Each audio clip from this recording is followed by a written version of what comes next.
여러분, 그 칼빈이나 마틴 루터도 수많은 주석들을 다 썼지만 요한계시록의 주석을 쓰진 않았어요. 왜냐하면 너무나도 난해하고 너무나도 어렵기 때문에 계시록 주석을 남기지를 않았습니다.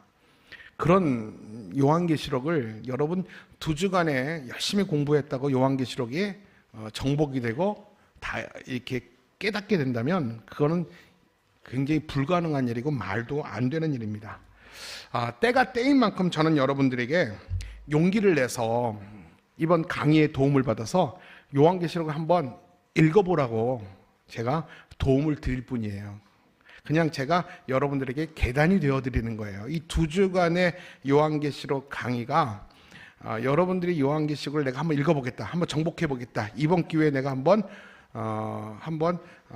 여러 번 한번 정독해보겠다라고 자신하고 용기를 갖는 사람들에게 기회를 줄 수 있도록 제가 좀 개관을 해서 도왔을 뿐입니다.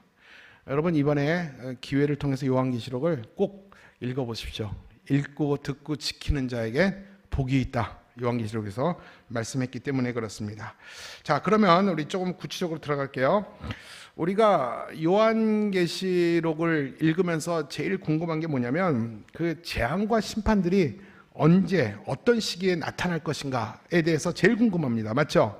일곱인, 일곱 나팔, 일곱 대접, 이게 언제 나타날 것인가? 그 무시무시한 심판과 아마겟돈 전쟁, 곡과 마곡의 전쟁, 이런 전쟁과 심판과 이런 재앙들이 언제 나타날 것인가? 우리는 여러 가지 궁금함이 있는데 이 2가지 견해가 있어요. 이 첫 번째 견해는 뭐냐면 과거에 이미 다 일어난 과거지향적인 사건이다 라고 그냥 이렇게 치부하는 사람이 있어요. 이미 과거에, 우리가 태어나기 전에 이미 과거에 다 일어난 사건이다, 이렇게 얘기하는 분이 있고, 또 예수님이 미래에 재림하기 직전에 다 일어날 것이다, 아직은 안 일어났다.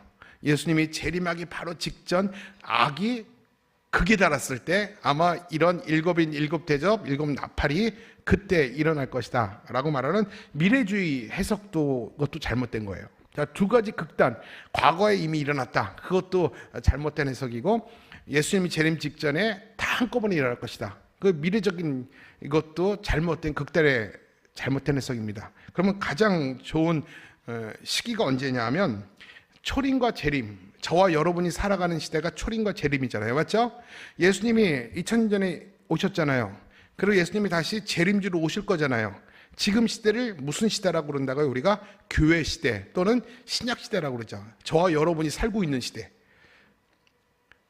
이 시기 안에 재앙과 심판들이 일어나고 있어요. 이미 일어났고 지금도 일어나고 있고 앞으로 일어날 일이 남아 있을 수도 있습니다. 그렇게 보셔야 됩니다. 과거도 아니고 미래도 아니고, 정확히 말하면 과거, 현재, 미래에 계속해서 지금도 일어나고 있는 일이다, 이렇게 해석하면 여러분들이 이해를 할 거예요. 자, 그러면 우리가 3번째 환상, 이제 오늘 첫 번째 환상, 2번째 환상은 우리가 저번 주에 함께 나눴어요. 이번에는 3번째, 4번째 환상을 할 텐데 오늘 3번째 환상을 좀 집중할 거고요. 4번째 환상은 우리가 요한계시록 총 정리한 다음 주부터 조금 이제 구체적으로 19장, 21장 또 22장 이렇게 할 거기 때문에 4번째 환상은 그냥 스킵하며 나가도록 하겠습니다. 자, 3번째 환상부터 보겠는데 여러분 17장과 22장부터는 계시록의 결론으로 봐야 됩니다. 몇 장부터요? 17장부터 22장까지는 계시록의 결론으로 봐야 되는데 아직 여러분 나눠진 프린터에 없어요. 찾으려고 그러면 안 찾아져요. 없으니까. 그렇죠? 이 17장부터 22장 계시록의 결론인데 이 결론은 이 3가지를 말하고 있어요. 이게 뭐냐면 악의 세력에 대한 하나님의 심판, 이 결론이. 2번째는 뭐냐면 하나님 구원에 대한 완성. 그리고 3번째는 신천지, 새하늘과 새 땅. 여러분 있잖아요, 이단들이 좋은 말은 다 써요. 새하늘과 새 땅을 한문으로 말하면 뭡니까? 신천지예요. 우리는 여호와의 증인들 아닙니까? 근데 그 좋은 말도 여호와의 증인이 쓰고, 새하늘과 새 땅, 신천지, 그들도 그들이 쓰고, 그러니까 좋은 말을 우리가 사용할 수가 없어요. 제가 신천지 그러면 목사가 신천지로 넘어갔나 보다. 그렇기 때문에 내가 신천지라고 썼다가 지웠어요. 새하늘과 새 땅. 그래서 요한계시록의 결론은 17장부터 22장까지인데 악에 대한 심판, 그리고 구원에 대한 완전성, 그리고 새하늘과 새 땅에 대해서 기록한 것이 결론입니다. 근데 문제는 이제부터 잘 들으세요. 17장과 18장이 문제예요. 17장은요, 큰 음녀에 대한 심판과 멸망, 큰 음녀. 그리고 18장은 뭐냐? 큰 성 바벨론에 대한 멸망을 예고하고 있어요. 다시 말할게요. 17장은 큰 음녀에 대한 심판의 예고, 18장은 큰 성 바벨론에 대한 심판의 예고를 하고 있습니다. 우리 17장 1절과 2절을 한번 읽어볼까요? 자, 시작.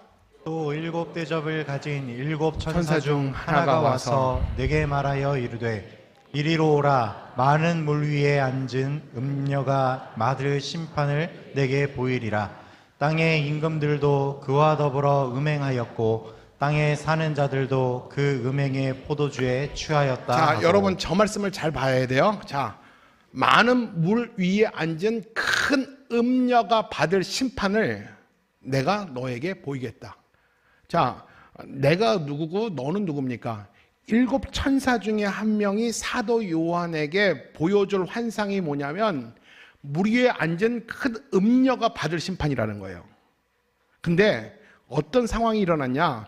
큰 음녀에게 땅의 임금들이 그와 더불어 음행했다고 그랬어요. 땅의 임금들, 그러니까 어떤 지역의 임금이 아니에요.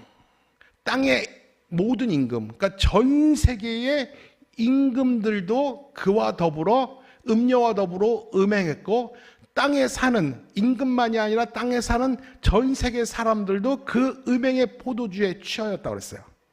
그러니까 음녀는 전 세계 왕들과 전 세계 사람들을 다 오염시키고 다 죄 가운데 하나 되게 했다라는 겁니다. 그 큰 음녀가 결국은 심판받고 멸망받을 것이다. 이것이 17장의 내용입니다. 여러분 기억하십시오. 음녀가 심판받고 땅의 임금들에게 영향을 끼쳤다고 그랬어요. 자, 그러면 여러분 여기서 우리가 이렇게 기억해야 됩니다. 17장에서 큰 음녀가 누구냐면 18장의 큰 성 바벨론입니다. 따라오죠? 큰 음녀가 누굴 얘기하면 큰 성 바벨론을 얘기하는 거예요. 근데 18장의 큰 성 바벨론은 두 가지를 얘기합니다. 첫째는 당시 로마와 그리고 바빌론을 얘기합니다. 따라옵니까? 자, 큰 음녀는 누구라고요? 바벨론이야. 바벨론인데 이 바벨론은 큰 성 바벨론은 두 가지로 상징합니다. 당시 로마와 과거 650년 전에 바빌론을 의미해요. 근데 여기서 여러분 우리가 또 이해해야 될 건 당시 로마는 로마라고 그러지만 왜 바벨론을 얘기했을까? 여러분 지금 사도 요한이 기록할 당시 이 신흥 바벨로니아는 600년 전에 남유다 586년에 멸망시킨 나라입니다. 기억나시죠? 로마도 지금 믿는 자들을 박해하고 교회를 핍박했던 자가 로마고 그의 왕들이고 황제들이었어요. 맞죠? 600년 전에 하나님의 백성 남유다를 핍박하고 압제한 그 당시에 최고의 악한 권력이 누구였습니까? 신흥 바벨론이었어요. 그러니까 그런 의미에서 큰 성 바벨론은 바로 이 당시 로마와 600년 전에 바벨로니아였어요. 여러분, 바빌로니아, 신흥 바벨로니아의 수도가 바빌론입니다. 신흥 바벨로니아의 수도가 바빌론이에요. 그러니까 큰 성 바벨론이 무너진다 그럴 때 큰 성 바벨론은 뭐냐면 600년 전에 남유다를 멸망시킨 그 바벨론도 말하는 거고 지금 1세기 때 교회를 박해했던 로마도 의미하는 거예요. 여러분 이해가 가실 줄로 알아요? 근데 그렇다면 큰 음녀인 바빌론과 로마의 공통점이 있어요. 이게 뭐냐면 타락의 온상이었다는 것입니다. 타락의 온상. 역사적으로 보면 여러분 바벨론과 로마는 전 세계에 악영향을 끼쳤던 도시고 문화였고 정신이었어요. 당시 남유다를 멸망시켰던 바벨로니아는 중동 지역의 패권을 장악했던 전 세계에 영향을 끼쳤던 아주 악한 정권이었어요.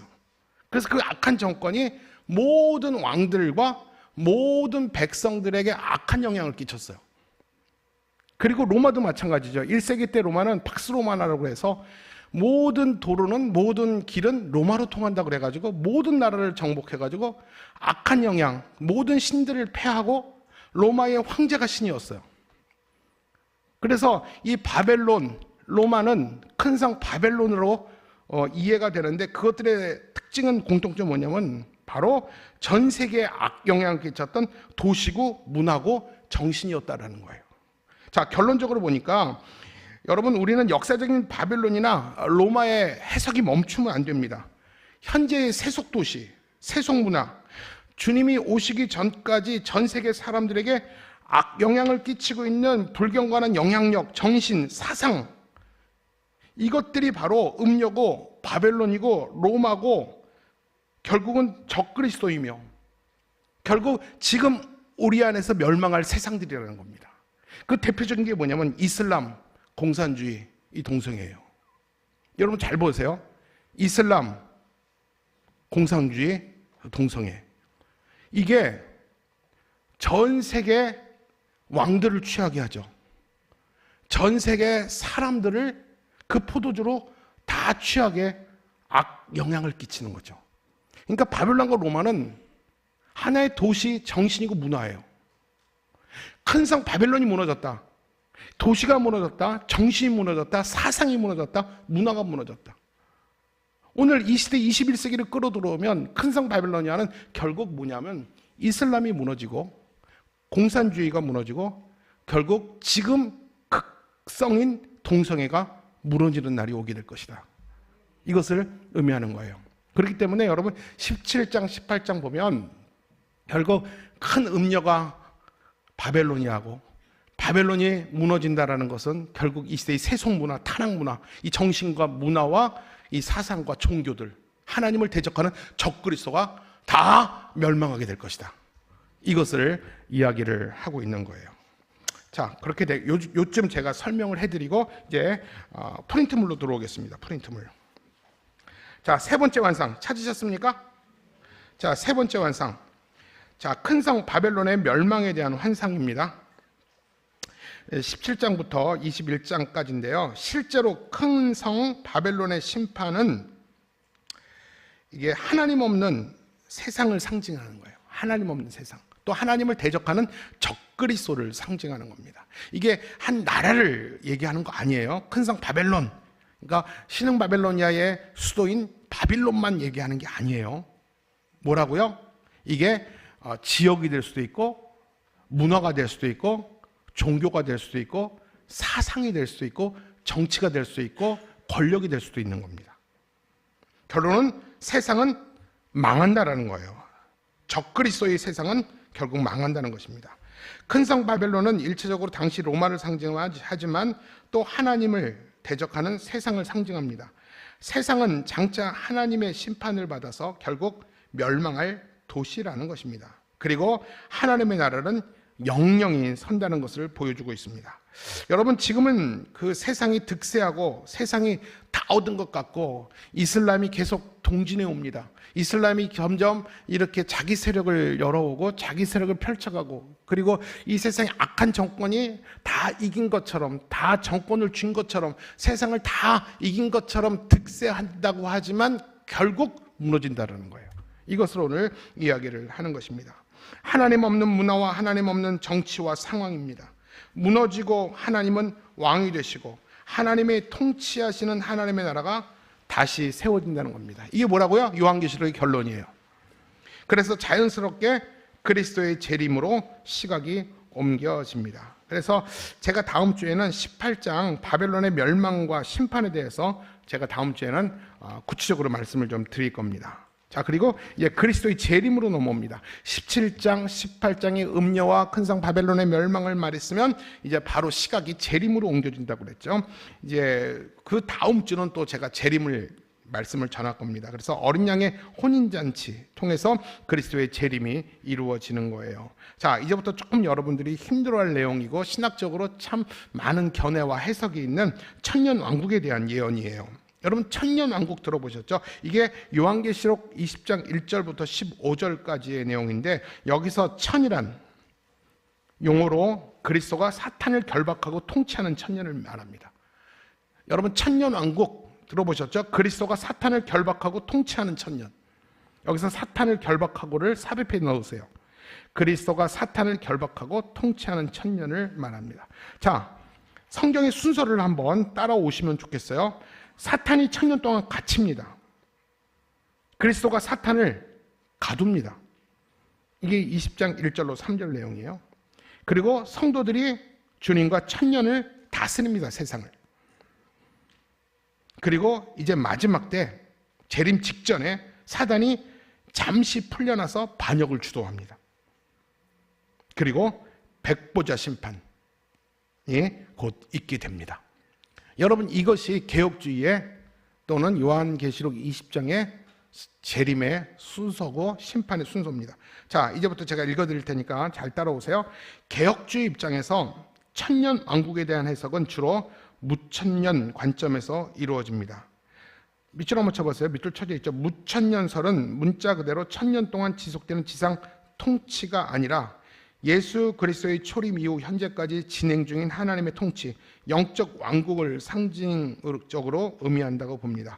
자, 여러분, 여기서 제가 여러분들한테 한 가지 얘기를 좀 해드리겠는데, 여러분이 헷갈릴 수도 있어요. 여러분 아마 교회를 많이 다녀봐도 이 천년 왕국에 대한 여러 가지 해석을 들어본 경험이 없을 겁니다. 제가 지금 준비는 해왔는데 제가 이 말씀을 잘못 드리면 여러분들이 많은 헷갈림이 있을까 봐 제가 전할까 말까 지금 고민 중에 있는데, 여러분들한테 묻고 내가 설명을 드릴게요. 여러분 천년 왕국에 대해서 들어보신 분 손 한번 들어보세요. 그냥 천년 왕국이라는 말 자체를 들어봤다. 높이 드세요, 높이. 자, 손 내리시고 난 천년 왕국 지금 처음 들어봤다. 내가 처음 들어본 사람한테 제가 4가지 견해를 설명을 드린다면 여러분들은 무지하게 헷갈리겠죠. 제가 안 할게요. 그래서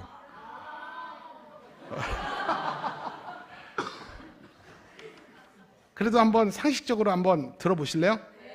역시 사역반이야. 자, 여러분 천년 왕국이 뭐냐면, 다시 말할게요.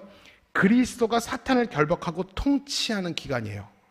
자, 그렇게 되면 개혁주의 입장에서는 무천년을 지지한다고 그랬어요. 4가지 천년왕국의 학설이 있거든요. 4가지 학설.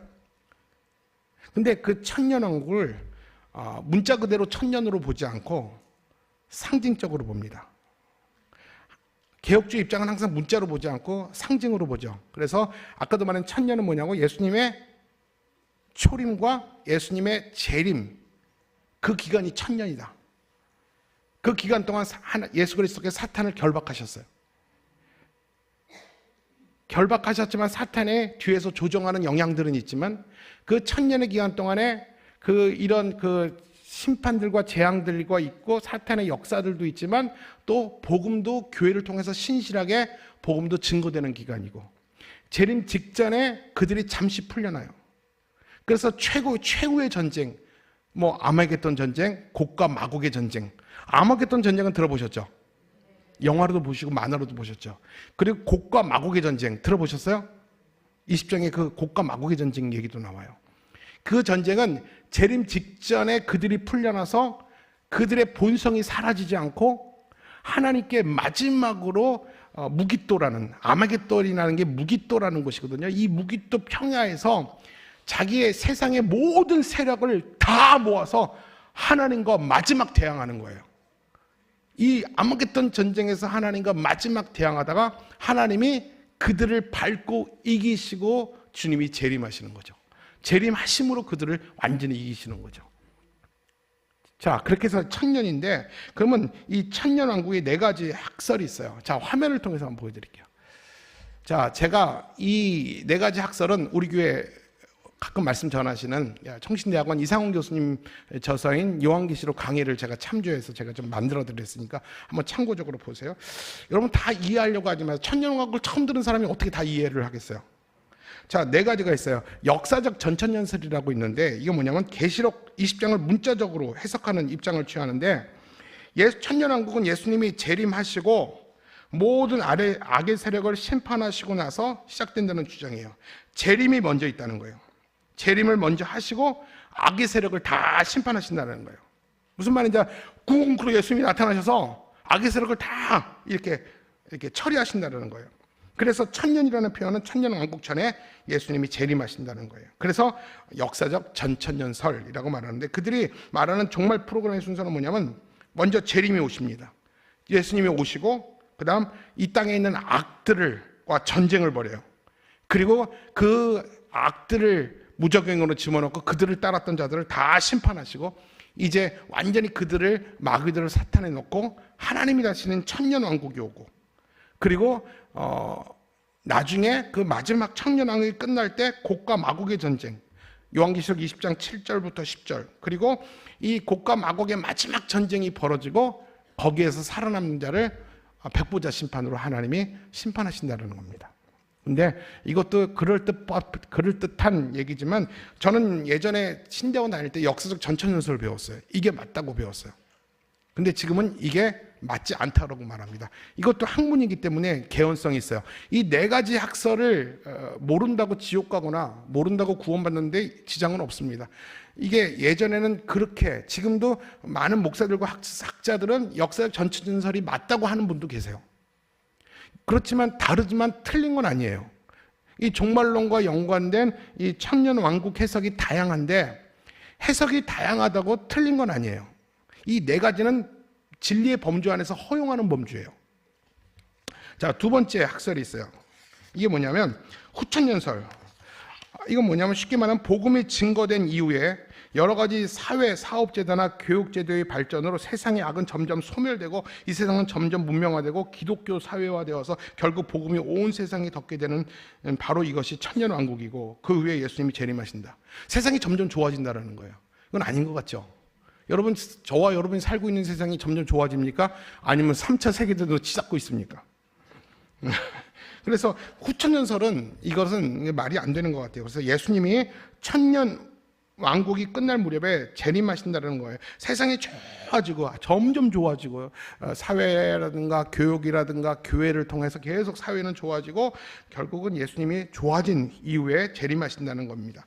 예수님께서 지상에 세워진 천년 왕국 후에 재림하신다고 해서 후천연설이라고 말을 하는 건데, 우리는 반박이에요. 우리는 1차, 2차 세계대전을 통해서 분명하게 확인된 것, 그리고 3차 세계대전의 위협 속에서 살아가면서 밑줄 쳐볼게요. 우리가 느끼는 것은 인류 역사와 문명은 더욱 진보하고 발전하기보다는 영적으로나 도덕적으로 더 퇴보하고 있다는 것이다. 더 좋아지고 있지 않잖아요. 맞죠? 그렇기 때문에 이것도 우리가 동의하지는 않는 것입니다. 자, 그러면 세대주의 전천연설. 이거는 문자 그대로 받아들이고 해석하는 겁니다. 이건 여러분들 예전에 이렇게 많이 들었을 거예요. 이거는 그냥 절 보세요.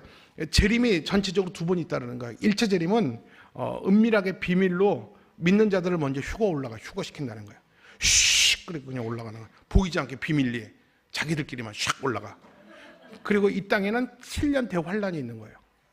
그리고 두 번째 재림이 있는데 모든 사람들이 다 볼 수 있도록 공개적으로 재림한다는 겁니다. 이것도 뭐 이렇게 문자적으로 보는데 이것도 우리가 동의하지 않는 해석입니다. 자, 그러면 지금까지는 그냥 그런 견해가 있다라는 것이고, 우리가 따르는 해석은 무천연설입니다. 무천연설. 지금 우리 개혁주의 입장에서는 이 무천연설을 입장을 지지하는데, 천년왕국은 문자적인 천년이 아니라 복음시대, 교회시대, 신약시대, 저와 여러분이 살고 있는 시대의 상징으로 보는 거예요. 그렇죠. 그래서 예수님이 승천하시고 오순절 강림으로 말미암아 출발된 초대 교회로부터 예수 그리스도께서 재림하시고 최종 심판을 시행하시는 때까지 교회 시대를 이끌어 천년왕국 시대. 그러니까 여러분과 제가 살아가고 있는 시대가 천년왕국 시대고, 일곱인, 일곱나팔, 일곱대접이 지금 이 천년왕국 시대에 다 이루어지고 있는 것이고, 그리고 이제 마지막 재림 직전에 아마 옥에서 잠깐 풀려난 그 사탄이 지금까지 사람들을 주장했던 배후에 있었던 진짜 적그리스도가 그 정체를 드러내면서 마지막에 하나님과 큰 전쟁을 일으킨다는 거죠. 자신의 모든 힘을 모아서 그 아마겟돈이라는 게 이제 히브리어로 무기또, 그 옛날에 그 무기또라는 그 평야예요. 거기에 전 세계 왕들이, 전 세계 국민들이 다 모이는 게 그 무기또에서 모이는, 무기또가 아마겟돈이거든요. 거기 모여서 하나님과 일전을 벌인다는 거예요. 그게 아마겟돈. 그 전쟁에서 주님이 그들을 이기시고 하나님이 왕으로 등극하신다는 거죠. 이게 바로 우리가 알고 있는 이제 무천년설 입장이에요. 헷갈리죠? 안 헷갈려요? 그러니까 이제 여러분 이 네 가지 학설 중에서 세 가지 입장은 그냥 기억하지 않고 그냥 그런 게 있구나. 그리고 여러분이 기억하신 건 지금 무천년, 그렇죠? 지금이 우리 천년왕국 시대를 지금이 살아가고 있는 지금 때이다.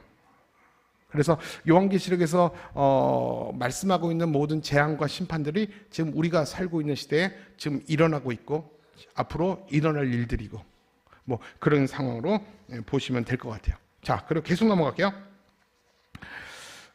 즉 천년 왕국은 찾으셨습니까? 중간에 즉 천년 왕국은 예수 그리스도의 초림과 재림 사이에 성취되고 있는 영적 통치 기간으로 해석됩니다. 같은 얘기를 제가 하고 있죠.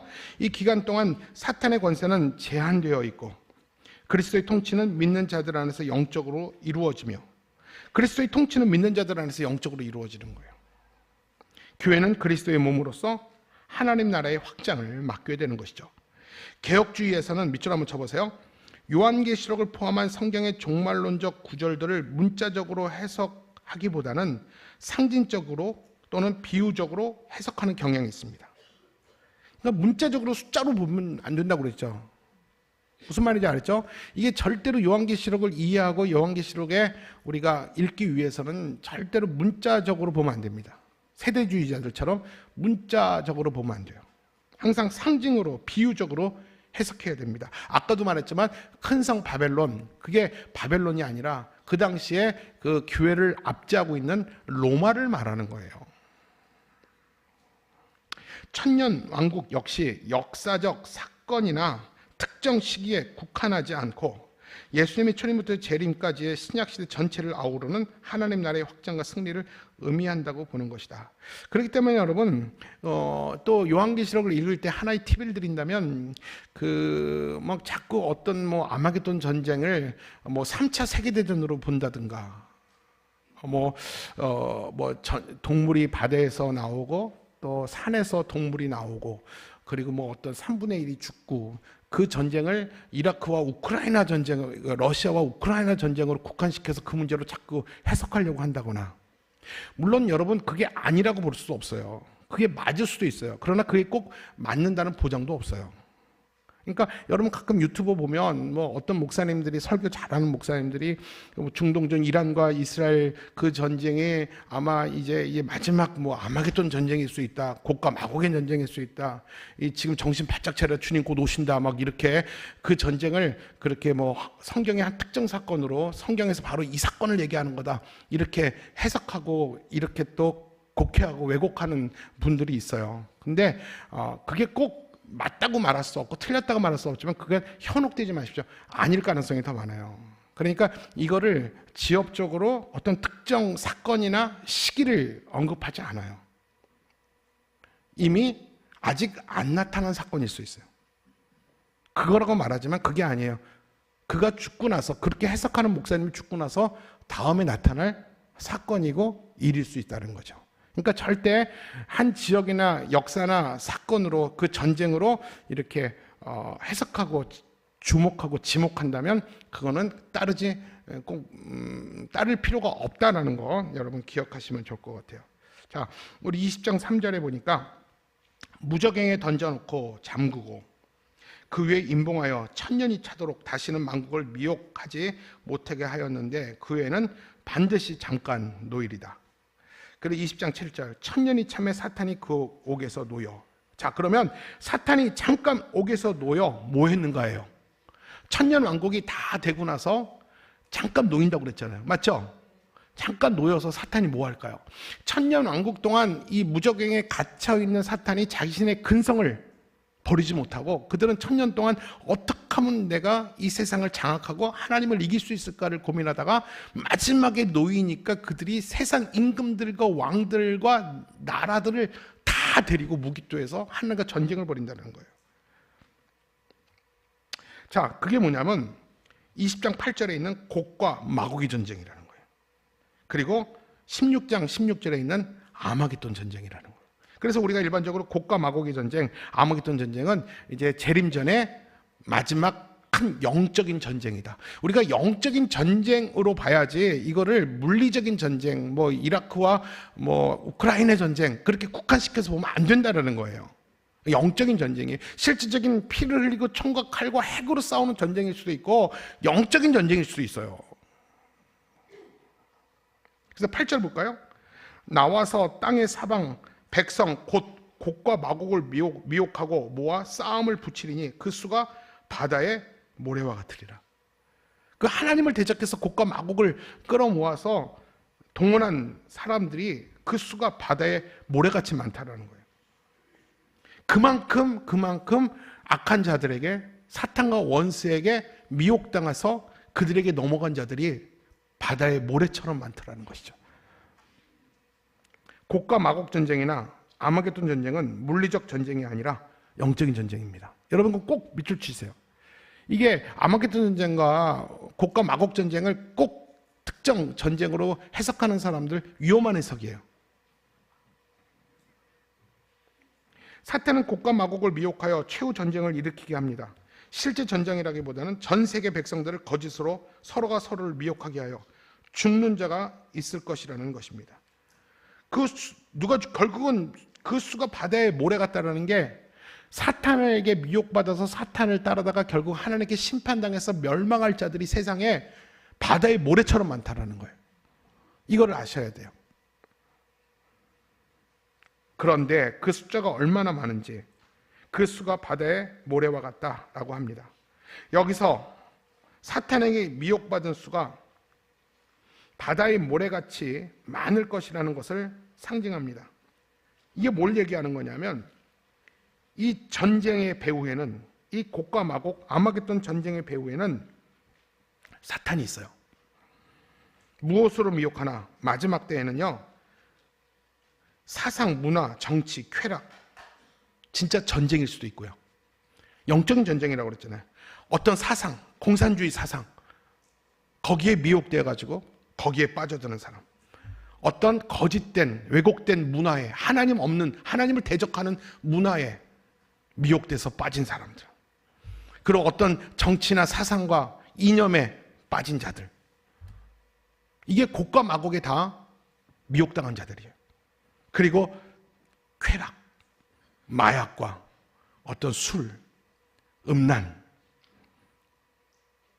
결국 하나님을 떠난 그 모든 것들이 다 사탄에게 미혹받아서 바다에 모래처럼 많은 자들이에요. 여러분 우리가 이것을 오늘 공부하고 있어 여기까지 온 거거든요. 마지막 때일수록 사탄은 우는 사자처럼 두루 삼킬 자를 찾는다고 그랬어요. 마지막 전쟁을 벌이기 위해서 자기 사람을 모아요. 예수를 믿는다고 고난과 핍박으로만 우리를 괴롭히지 않아요. 내가 원하는 것을 줘요. 여러분 기도의 응답인 것처럼 그 이상을 주기도 해요. 그래서 줘서 하나님을 떠나게 합니다. 우리가 물질이 필요해서 물질의 복을 달라고 하잖아요. 하나님이 물질의 복을 주고 사업의 복을 줘서, 그래서 여러분 예수님 더 잘 믿고 배교하지 않고 하나님을 향해서 더 순결한 신부의 삶을 살아갑니까?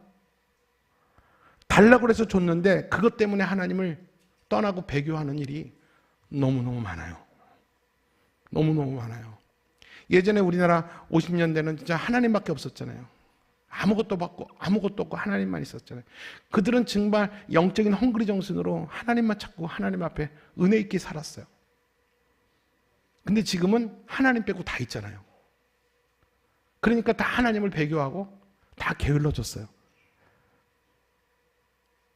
여러분 이게 바다의 모래처럼 많은 거예요. 그런 사람들이. 여러분 우리가 이 마지막 때에 지금 세상이 돌아가는 게 심상치가 않습니다.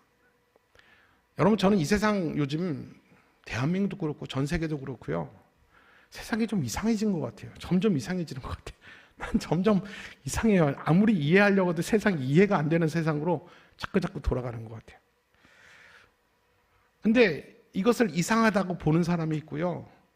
이상하지 않고 그냥 그 문화에 편승하는 사람이 많아요. 다시 말합니다. 마지막 전쟁은 사상 전쟁이에요. 문화 전쟁입니다. 정치 전쟁입니다. 쾌락 전쟁이에요. 그래서 결국은 하나님을 떠나고 배교하는 자가 바다의 모래같이 많다는 것이죠. 이거를 우리가 알아야 돼요. 마지막 때가 되면 사탄은 극성으로 우리 곁에 바짝 앉아서 우리를 하나님 배교하게 할 것입니다. 결국 곡과 마곡 전쟁이나 아마겟돈 전쟁은 문자적이고 물리적인 전쟁이라기보다는 전 세계적이에요. 전 세계적. 한 지역에 국한되지 않습니다. 전 세계적입니다. 아까도 말했죠. 이슬람, 공산주의, 동성애, 이것은 전 세계적인 겁니다. 우리나라만 문제가 아니에요. 여러분, 전 세계적입니다.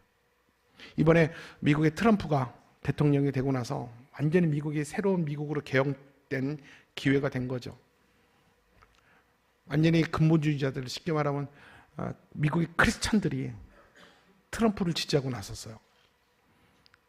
다시 이 아메리카를 하나님 살려달라고, 다시 그들이 공산주의로부터 다시 지켜달라고 그들이 트럼프를 지지하고 응원했고, 그 트럼프가 그 기독교 인구들을, 기독교의 어떤 그 표들을 또 잘 이용한 것도 있겠지만, 그는 뭐 좋은 크리스찬은 아니지만 그래도 크리스찬 국가로 다시 회복하겠다고 다짐을 했던 그런 트럼프입니다. 한번 봐야 될 것 같아요. 미국이 지금 어떻게 변화가고, 어떻게 이런, 사실 미국이라는 게 참 청교도로 참 신앙 지키겠다고 나왔던 그들인데 얼마나 타락하고 타락의 온상이 됐습니까? 다시 회복하겠다는 거예요. 그들이 다시 미국으로 다시 돌아오겠다고 하는데, 아마 트럼프가 대통령이 됐기 때문에 그 보호주의, 절대 어떤 미국 보호주의 정치이기 때문에 우리한테는, 전국이나 우리한테는 관세를 무지하게 올려가지고 무지하게 우리한테는 불편하고 힘들 겁니다.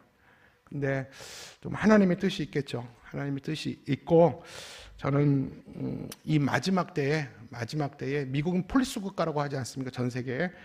근데 어떤 모습으로 미국이 다시 회복되고 영향을 받을 수밖에 없는 게 대한민국이고, 또 저는 한번 기대를 해봐요. 다른 거 다 떠나서 다시 성경적인 그 원리와 그 믿음의 사상이 다시 미국으로부터 회복돼서 대한민국도 그 영향 가운데 다시 돌아올 수 있기를 저는 바라고 있습니다.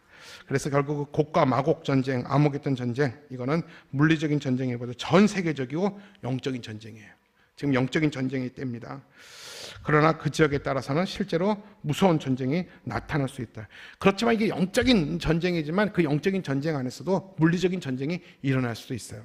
뭐 아니라고 말하지 못한다는 것이죠. 일어날 수도 있다라는 거. 그렇지만 꼭 그것만이라고 단정해서는 안 된다라는 것입니다. 자, 네 번째 환상. 네 번째 환상은 거룩한 성 새 예루살렘에 대한 환상이에요. 21장부터 이제 마지막까지인데, 완전히 이제 이거는 해피엔딩으로 끝나는 것이요. 요한계시록은 위대한 승리를 기록하며 끝이 납니다. 교회의 승리에 대한 환상입니다. 그러기에 성도에게 요한계시록은 희망의 책입니다. 거룩한 성 예루살렘은 하나님이 완성시킬 교회의 영광스러운 모습입니다. 성도가 영원히 다스릴 나라, 성도가 영원히 생활할 하나님의 나라를 상징합니다. 이 승리의 묘사는 네 부분으로 나뉘어져 있는데, 내가 네 가지를 다 쓰지 않았어요. 새하늘과 새 땅 두 가지만 썼는데, 새하늘과 새 땅, 이게 21장 신천지에 관한 얘기인데, 하나님께서 이루실 회복될 하나님의 나라가 바로 이렇다라는 거예요. 결국 회복하고 하나님 부흥시키겠다는 것이죠. 눈물도 고통도 헤어짐도 없는 처음 것은 다 지나가는 온전한 회복과 하나님의 나라가 견고하게 서게 될 것이다. 이렇게 약속을 하셨고, 이제 21장과 22장은 천국 새 예루살렘을 이야기하는 건데, 새 예루살렘의 건축 재료로는 모두 값비싼 금과 보석입니다. 이 천국에 대한 묘사죠. 벽 자체는 벽옥으로 되어 있으며 전체 도시가 순금으로 이루어졌습니다. 새 예루살렘 성은 12기초석으로 둘러싸여 있습니다. 성의 12문은 12진주로 되어 있고, 성의 길은 순금으로 되어 있으며 맑은 유리같이 투명합니다.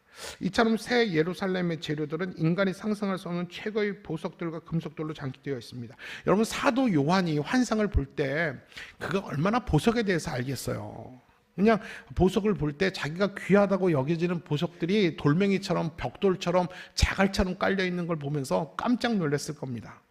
아마 그 정도겠죠. 여러분 생각해 보세요. 우리가 요만한 그 다이아몬드 하나도 너무 소중하게, 여러분 나는 다이아몬드 구경도 해본 적이 없어요. 난 우리 집사람 결혼할 때도 그 반지 줘본 적도 없고 받아본 적도 없고 그렇기 때문에 제가 모르겠는데, 여러분 우리가 소중하게 여기는 이 다이아몬드가 여러분 이렇게 자갈처럼 주차장 바닥으로 깔려 있다면, 지금 상상하면 뭐 대단한 거겠지만 여러분 막상 거기서 와 그러지만 하루만 지나면 아무것도 아닌 게 될 거예요. 천국은 바로 그런 곳이라는 겁니다. 아마 인간의 언어로, 단어로 형용하지 못하고 표현하지 못하는 어떤 그 형이 상학 이상의 것이 바로 천국, 하나님의 나라라는 것을 이야기를 하고 있는 것입니다. 자, 그래서 새 예루살렘의 생활을 제가 한번 말씀을 읽어볼게요. 21장 3절과 4절. 내가 들으니 보좌에서 큰 음성이 나서 이르되 보라, 하나님의 장막이 사람들과 함께 있으며 하나님이 그들과 함께 계시리니 그들은 하나님의 백성이 되고 하나님은 친히 그들과 함께 계셔서 모든 눈물을 그 눈에서 닦아주시니 다시는 사망이 없고 애통하는 것이나 곡하는 것이나 아픈 것이 다시 있지 아니하리니 처음 것들이 다 지나갔음이로라. 21장 27절. 무엇이든지 속된 것이나 가증한 일 또는 거짓말하는 자는 결코 그리로 들어가지 못하되 오직 어린 양의 생명책에 기록된 자들만 들어가리라.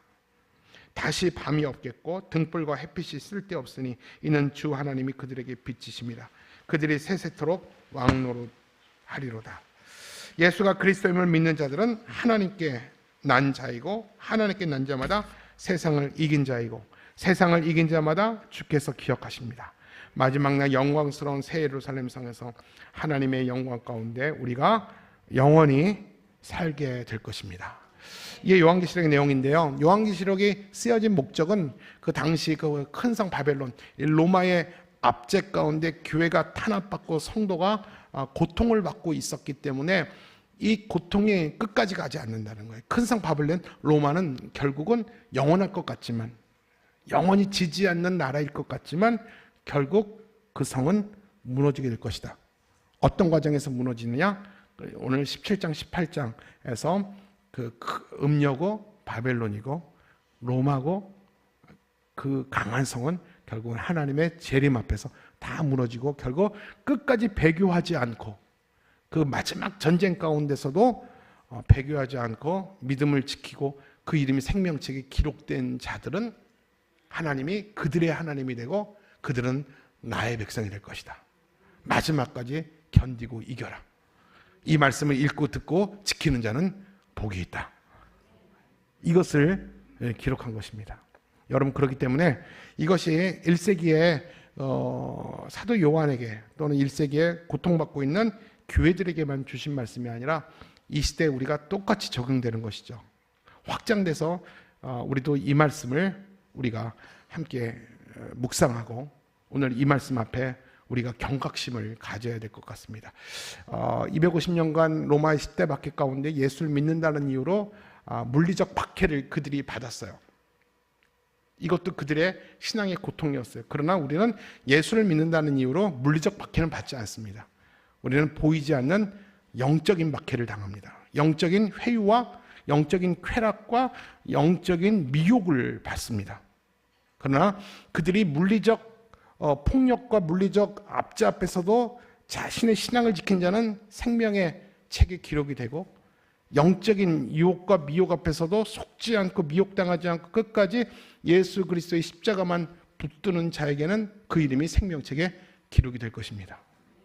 그렇기 때문에 요한계시록이 우리에게 중요한 이유는 앞으로 우리가 살아갈 세상에 어떤 영적인 미혹들이 또 그 영적인 미혹들과 사상 뒤에 누가 있다라는 것을 우리가 분명히 알면 속지 않을 수 있다라는 것입니다.